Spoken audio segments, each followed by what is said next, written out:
What's going on, everybody, and welcome back to Campus Combat. As you can see, just one half of Campus Combat here today. We're not in the podcast studio. It's winter break, but I'm going to be here doing a different type of video. We're going to be doing fights to make for 2026 in the UFC. I'm super excited for 2026. We got the Paramount cards coming up. The matchmaking so far has been a little bit iffy, at least for the main events. We got Pimlet versus Gaethje coming up, and then we got Volk versus Diego Lopez. I think we can definitely do a lot with the rest of 2026. We got a lot of great fights we can make. So let's start off right here quick with the flyweight division. We got to have Van versus Pantoja 2. The way that fight ended was not what anyone wanted. Pantoja breaks his arm. Absolute tragedy.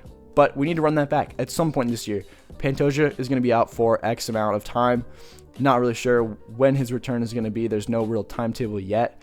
I think it'll be probably in about 6 months. I think we'll see him back maybe around June or July. So we got to do that at some point this year. But before that, I think we got to have Van versus Tatsuro Taira.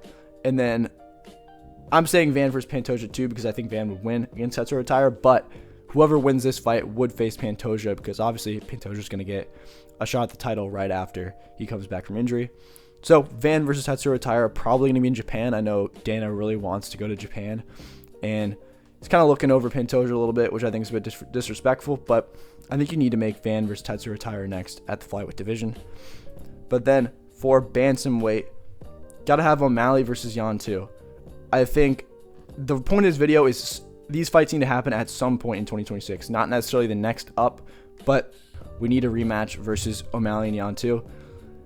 The first fight ended a little bit in controversy, split decision, going to Sean O'Malley, but a lot of people think Yan won that fight, me included. So I think definitely if they run it back here, this would be absolute fireworks, huge striking matchup, just straight boxing, and it's what the people want to see. I mean, I think Sean O'Malley will end up getting it done over Song Yadong. If he doesn't, this fight definitely isn't going to happen because you got to have Merab fight for the belt again. You got to have probably Song Yadong if he beats O'Malley, probably fight for the belt.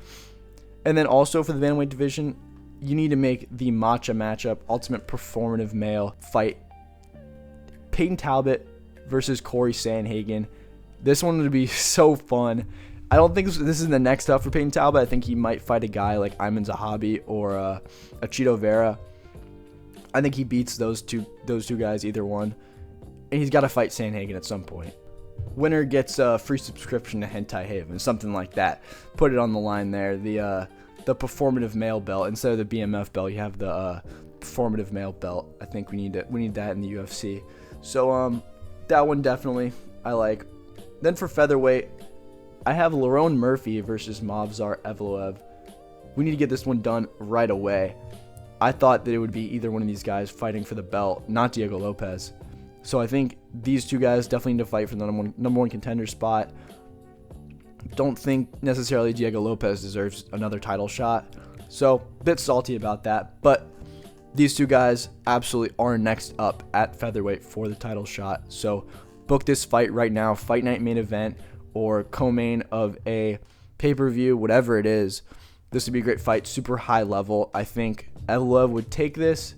But you never know. Murphy has surprised us a lot at this point. 9 straight wins. Pretty impressive. And then for the lightweight division, this one is a little bit interesting. It's finally moving again. Topuria is going to be out for who knows how much time because of his divorce.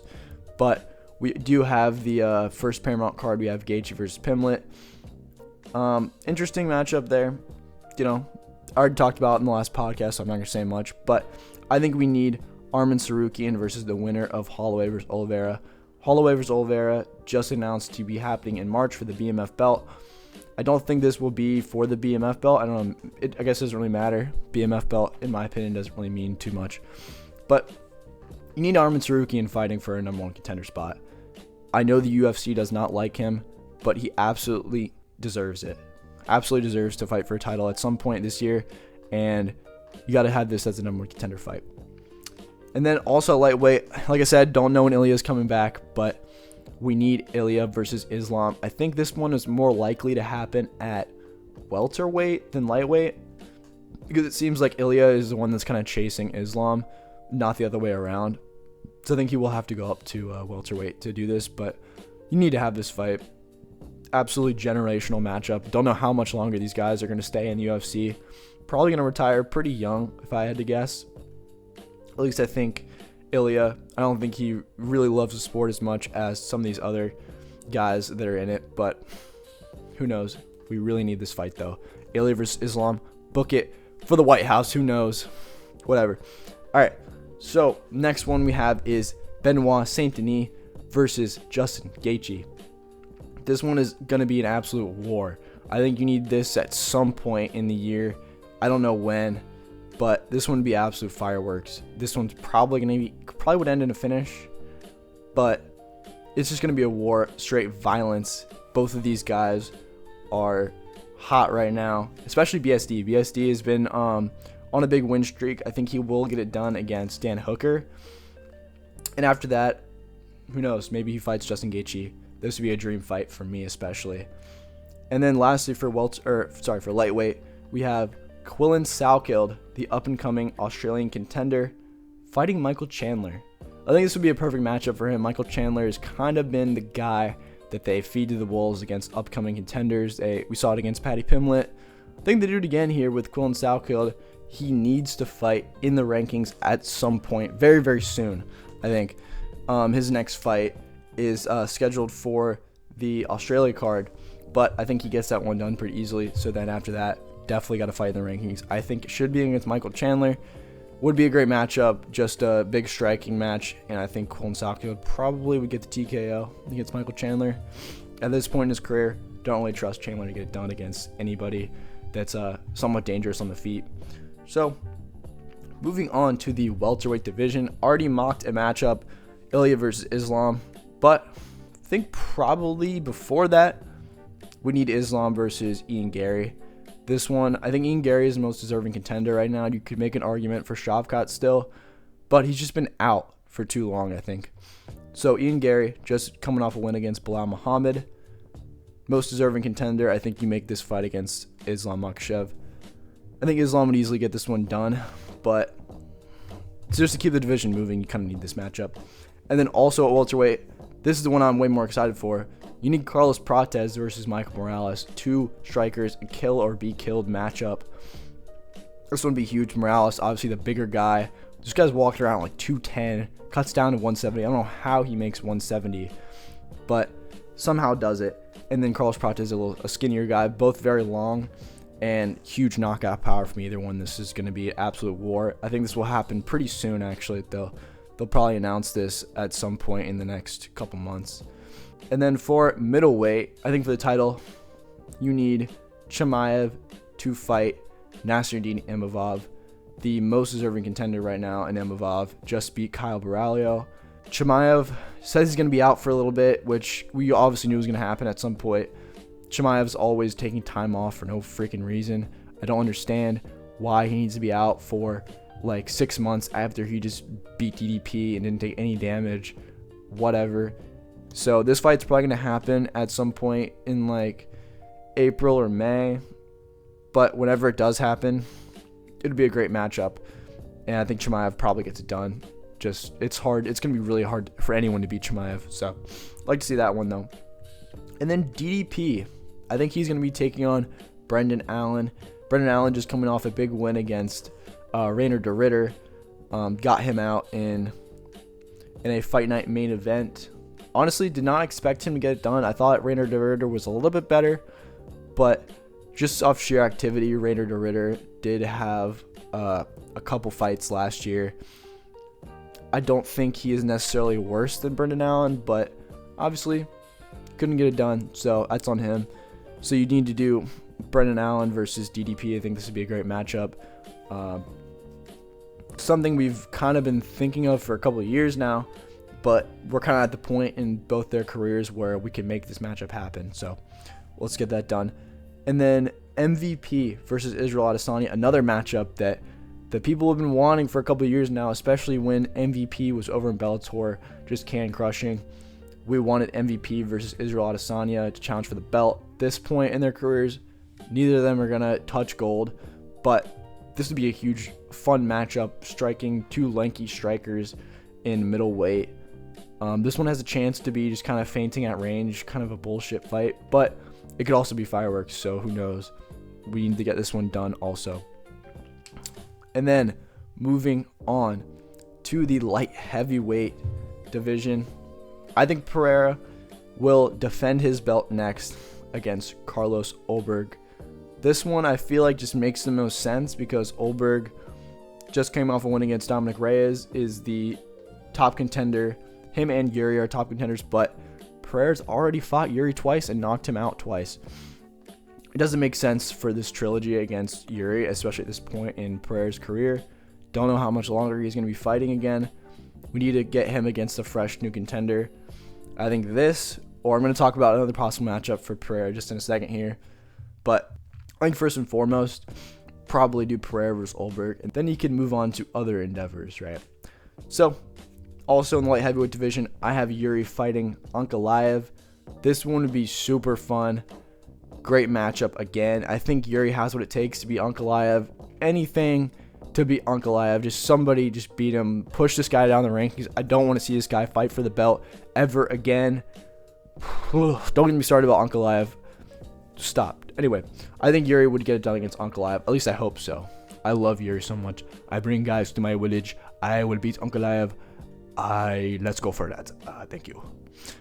And then for light heavyweight, further down the rankings, we have Khalil Roundtree versus Bogdan Guskov. I think Bogdan Guskov, he just came off a draw against Jan Blachowicz, right? I think they're going to push him a little bit more, though. He's younger. He's more of a contender at this point in his career than Jan Blachowicz, right?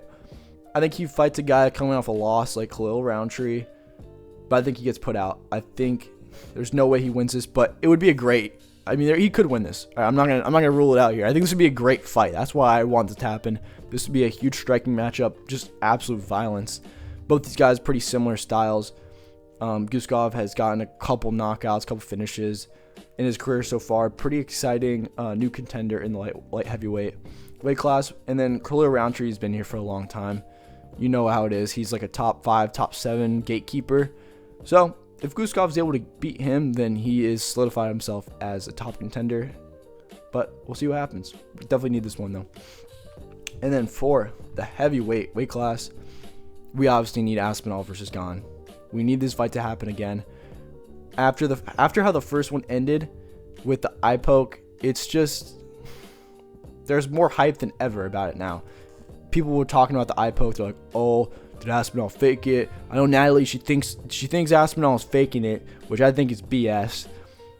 She can get mad at me about that, but I think it's BS. Aspinall, obviously, brutally eye poked. You need to have this fight happen again. There is more hype than ever. After what Gane did in the first round, obviously kept it really close. We thought it was going to be, at least I thought it was going to be like maybe a first round KO from Tom Aspinall. But Gane kept really close. We obviously need this fight more than ever. We need this one ASAP, actually. Next pay-per-view, they announced this should be Aspinall versus Gane. I don't know why there's such a hold-up with this. It doesn't make any sense. But whatever. And then after this one, you got to make Aspinall versus Pereira. Got to make Aspinall versus Alex Pereira. This one should be for the White House. I think this should be White House main event. This one is a super fight. Absolute cinema. Either this should be the main event for White House. Either this one or Ilya versus Islam. Whichever one happens first, honestly. But either way, would be absolute cinema. Huge striking matchup. Another killer be killed kind of matchup. Both of these guys have insane hype. Everyone knows their names. It's like name value alone is an awesome fight. But then when you really break it down, it would be super awesome to see. Absolutely generational.